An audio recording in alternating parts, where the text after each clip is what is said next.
ఒళ్ళు దగ్గర పెట్టుకొని చేయండి. ఎవడైనా సరే, ఎవడైనా చేయండి. అది ఏంటిది, టీడీపీ, జనసేన, బీజేపీ, ఎవడైనా సరే. దీని వెనకాతలు ఎవరున్నారో వాళ్ళని పట్టుకోండి. మీరు పట్టుకోకపోతే మేము పట్టుకుంటాం, డెఫినెట్ గా పట్టుకుంటాం.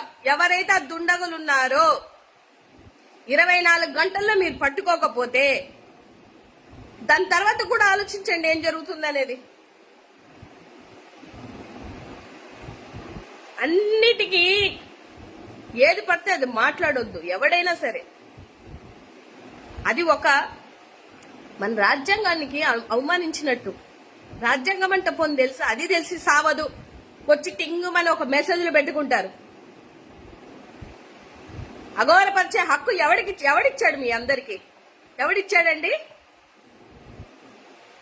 గుళ్ళ దేవుణ్ణి ఎవడన్నా పడగొడితే ఎంత బాధేస్తుంది. అలాగే మా